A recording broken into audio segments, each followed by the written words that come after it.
Lo prometido es deuda. Estamos en Radio La Pizarra, acá en Argentina, en Radio AM750, en el Ecuador, en Radio Pichincha Universal, y también que esta semana estamos debutando en Radio Boliviana, en Red Patria Nueva. Lo prometido era deuda. Dijimos que íbamos a hablar con Rafael Correa para conversar sobre lo que ha ocurrido esta semana convulsa de crisis política en el Ecuador. Gracias, Rafael, por estar con nosotros una vez más en La Pizarra. No, gracias a ti, Alfredo. Un abrazo a Abraham, un abrazo a Leandro, un abrazo a Argentina y un abrazo a la patria grande, incluyendo, no como parte de la patria grande, pero incluyendo a nuestra querida España. Gracias, Rafael. Tenemos mucho que hablar. Han pasado esta semana, ha sido la verdad que creíamos que la semana latinoamericana se terminaba con todo lo ocurrido en el Perú, pero llegó Lenin Moreno, el presidente ecuatoriano, ya le venía haciendo caso al Fondo Monetario Internacional y lanzó su paquetazo. Y a partir de ahí, en el Ecuador han pasado muchas cosas y, en primer lugar, queríamos tener un primer análisis de esta semana para la gente que quizás nos sigue el día a día. ¿Por qué? ¿Qué ha hecho Lenin que ha provocado una reacción ciudadana de tal magnitud? Bueno, ¿qué no ha hecho, no? Pero esta semana, pues, anunció las medidas impuestas por el Fondo Monetario. Acuerdo con el fondo que, créeme, no hay ninguna razón objetiva para tenerlo. No es que se requería la liquidez del fondo, había otra fuente de liquidez, pero todo, por eso decimos, ha habido una crisis inducida, porque todo lo han hecho para conducir una situación, para justificar ese acuerdo con el fondo, diciendo, como siempre, que no hay más salida. Primero, si hay más salida. Segundo, nunca debieron llegar a esta situación. Entonces, es más bien por servilismo, por fundamentalismos ideológicos, y qué sé yo, qué otros acuerdos, obviamente también intereses grupales, grandes empresarios, grandes importadores, que anuncian estas medidas. La más grave es la eliminación súbita y total, de hecho la liberalización del precio de los combustibles para equipararlos a niveles internacionales, pero también hay graves medidas de flexibilización laboral, retroceso en derechos para los empleos públicos. O sea, parece que los empleos públicos son los malos de la película. Le quitan las vacaciones, ¿no, Rafael? Le bajan el nivel de vacaciones, ¿no? Sí, pero en política laboral, cuando tú no tienes un derecho, tienes que compensarte con algo, ¿no? Con algo más. Por ejemplo, los contratos por hora no tenían estabilidad en Ecuador.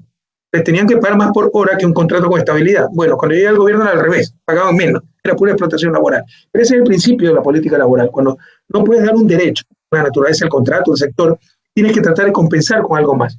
En Ecuador existe lo que se llama el reparto de utilidades en el sector privado. En el sector público no existe ese reparto de utilidades. El 15% de utilidades de las empresas que reciben los empleados privados. En consecuencia, tienen más vacaciones. Bueno, le están reduciendo las vacaciones, están reduciendo los salarios, ¿no? Están obligándolos a aportar en las empresas públicas un día de salario, lo cual es inconstitucional, por mes. ¿Para qué? Para desmantelar el sector público. Es ideológico, ¿no? Que no necesita el Estado. Lo han dicho las cámaras en sus discusiones, porque todo esto pasa con la aprobación de las cámaras de producción. Dijeron, hay que sacar el Estado de la economía. ¿Por qué?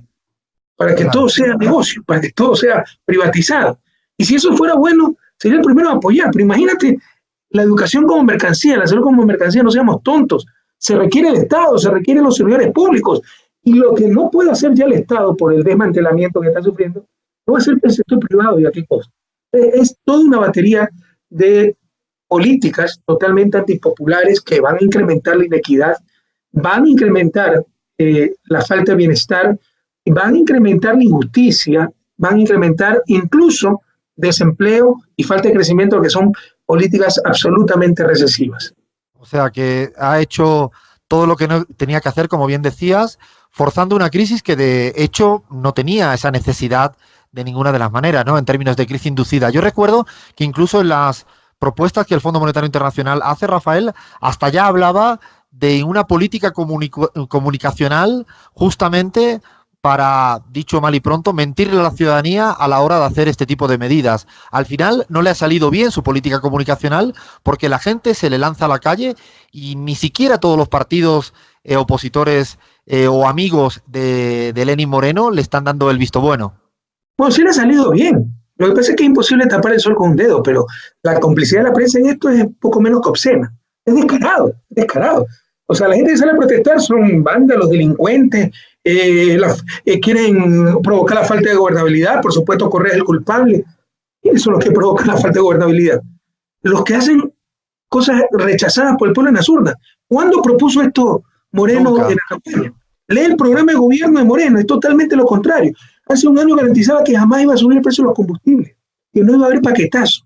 Son ellos los que han destrozado la democracia, la gobernabilidad, la institucionalidad.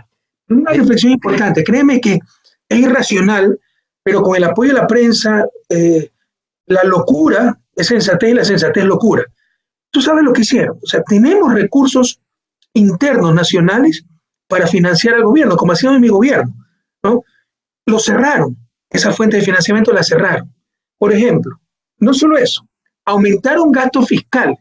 Yo había eliminado un subsidio absolutamente innecesario en los actuales momentos, el del 40% de las pensiones jubilares para el Instituto de Seguridad Social, porque en estos momentos tiene exceso de liquidez. Yo creo que el Estado debe garantizar las pensiones jubilares, pero cuando se necesiten, no cuando no se necesita.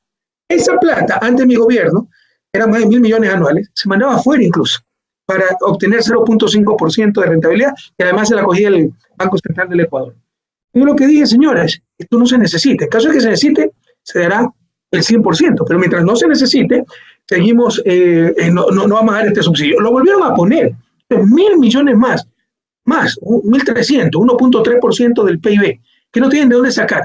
Pero no contentos con esto, estamos peor que antes del gobierno, de mi gobierno. ¿Por qué? Porque al menos antes, con esa plata que el gobierno mismo le daba al IES, el IES compraba bonos del gobierno y se financiaba. La misma plata se reciclaba. Contablemente aumentaba la deuda del gobierno con el IES, pero eran los mismos recursos. Prohibieron ese financiamiento. Es decir, para que la plata del IES vaya o al sector privado, a beneficiar a los bancos, a obtener recursos a bajo costos, o al sector externo, para financiar a Estados Unidos. Entonces cortaron, se pegan un tiro en el pie, cortando esa fuente de financiamiento. Otra fuente de financiamiento que cortaron, ¿no? Nuestros mismos depósitos del sector público, no del sector privado, del sector público en el Banco Central. Nosotros hicimos la cuenta única del Tesoro. Había más de 200 cuentas cuando yo, 202.000, perdón, me faltó un cero, cuando llegué al gobierno. La escuelita pública tal tenía su cuenta, el municipio. Increíble. Obligamos constitucionalmente a tener solo una cuenta que tiene grandes saldos. Y de esa cuenta, con los excedentes, ahí también está en el Banco Central la reserva de los bancos, ¿no? Pero nunca se tocó esa reserva, sino con la plata pública inmovilizada de la universidad tal, del municipio tal, pero que es plata pública del propio Estado, los billetes no están marcados, se financiaba el gobierno. Bueno, cortaron también esa fuente de financiamiento. ¿Para qué? Para obligar, por eso te digo, una crisis inducida a que se financie solamente con recursos externos, bonos, en este caso con los recursos del Fondo Monetario Internacional. Pero el Fondo Monetario no te da nada gratis, te lo da condicionado y ahí están las consecuencias. Presidente, un saludo. Claro, sí, absolutamente claro. Aumentaron los egresos en 1.3% del PIB por la demagogia de darle un subsidio al IES innecesario, porque tiene exceso de liquidez. Es que tiene déficit actuarial. Todos los sistemas de jubilación del mundo tienen déficit actuarial. Se hacen las correcciones en su debido momento. Pero en este momento tiene exceso de liquidez, es innecesario. Pero no solo eso, le prohibieron que le preste al gobierno, que compre bonos del gobierno. E incluso la propia plata del gobierno, del Banco Central, impidieron que lo utilice el gobierno. ¿Cómo no quieren tener una crisis de liquidez? Claro, la forzaron ellos. Abraham, ibas a preguntarle algo al presidente Rafael Correa. Sí, presidente, un saludo desde Salamanca. No, realmente es impresionante ver la connivencia de la prensa con el discurso neoliberal, ¿no? Yo creo que es elocuente el titular, por ejemplo, que se vio en el Telégrafo el día viernes, que dijo literalmente lo siguiente: los subsidios beneficiaban a las clases más pudientes de Ecuador. Realmente increíble, o sea, uno puede esperarse que no se puede ir más bajo, no se puede caer tan bajo, pero cada vez se superan en las fórmulas que emplean para el framing noticioso que se pretende inocular en la mente de la gente que ya no es tonta, que no come cuento. Pero, presidente, hay una reflexión que me parece muy elocuente, ¿no? Dime quién te aplaude y te diré qué clase de gobierno eres. Está claro que la prensa aplaude a este gobierno, está claro que la banca lo aplaude, las cámaras, hay políticos como Lasso que pretenden hoy día distanciarse un poco, dicen que las medidas son certeras pero tardías. Lo que sí me llama la atención y quisiera conocer su lectura, presidente, es qué impresión le causa la reacción de Jaime Niní Nebot. Le digo Niní porque ha dicho que no es ni de derecha ni de izquierda, ¿no? ¿Le sorprendió este desmarque del candidato socialcristiano, quien ahora se anima a criticar inclusive al Fondo Monetario Internacional? Ahora es correísta, pues, Nueva. Se acercan las elecciones. No, es la práctica de siempre del Partido Social Cristiano. Mira, por eso estamos en su desarrollo. Yo estoy escribiendo sobre esto. Estoy convencido. El problema de su desarrollo es un problema político, el desarrollo como proceso político, la calidad política que tenemos. Porque ¿cómo puede definir política? La forma racional en que una democracia toma sus decisiones, define su acción colectiva. ¿Ya? Y con una mala política, además de problemas culturales que nos hacen tener algunas veces falta de racionalidad realmente, ¿no? Decidimos contra nuestros propios intereses muchas veces en América Latina. Pero bueno, pero con tan mala política no vamos a tener las acciones colectivas adecuadas. Y tenemos políticos pensando en las próximas elecciones. Si no superamos esa pobreza política, jamás saldremos de su desarrollo. Hay que pensar en las próximas generaciones. Por ejemplo, o sea, ¿quién puede negar que Ecuador se transformó pues, con la Revolución Ciudadana? Las políticas son estudiadas en universidades en el extranjero. Pero dijeron que todo estaba mal y a destruir todo para hacerle daño a Correa, ¿no? Entonces, ya no es querer al país, ya no es querer a la patria. Es solo buscar recuperar el poder y seguirnos dominando, ¿no? Es lo que dice Alain Roquet también, un analista francés. Nuestras élites, las élites latinoamericanas, tú le puedes ofrecer ser 3 veces más prósperas, políticas que han tenido éxito, pero si pierden el poder, no, prefieren quedarse como están, pero tener el poder y sentirse superior a los demás, ¿no? Mantener la desigualdad. Si le propones ser 3 veces más rica, pero iguales, te lo van a rechazar. Prefieren estar como ahora, pero mantener la desigualdad y mantener el poder. Entonces, esa clase política, o sea, siempre han actuado así.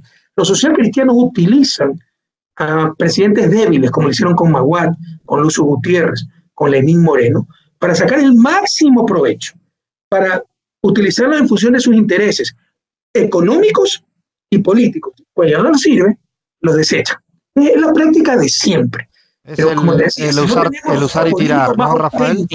Si no tenemos políticos más responsables, no saldremos del subdesarrollo. Sí, tal como decías, ¿no? Ya empieza a haber mucho presidente de usar y tirar, ¿no? Fue el caso de Temer en Brasil, Lenin pareciera eso, y ahí justamente te quería preguntar respecto a la toma de decisión de Lenin. Te hago una pregunta muy directa. ¿Crees que estas decisiones son tomadas por Lenín Moreno o ya dejó de tomar decisiones?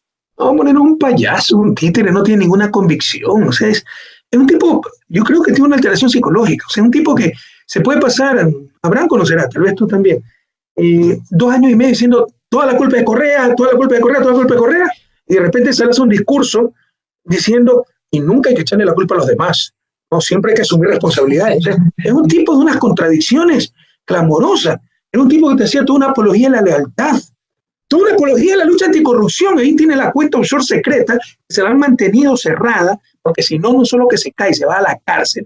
La cuenta 100-4-10-71-378, el Balboa Bank, llamada INA Investment, porque sus 3 hijas son Cristina, Karina e Irina, donde tiene la plata, el dinero sucio, lava el dinero, recibió una comisión de Sinohydro, con lo cual compró muebles antiguos en Ginebra, un departamento de Alicante, todo el mundo sabe, y no abren esa cuenta, ¿ya? Entonces, pero el tipo te lanza el curso más ardoroso anticorrupción. Estamos ante un cínico profesional, pero patológico ya. Por eso nos puede engañar a todos. Y que no va a tomar ninguna decisión él, todo en función de la coyuntura, del oportunismo. Le pasan pues el recado, ¿no? Le pasan las instrucciones que tiene seguir, el discurso que tiene que decir, las decisiones que tiene que tomar.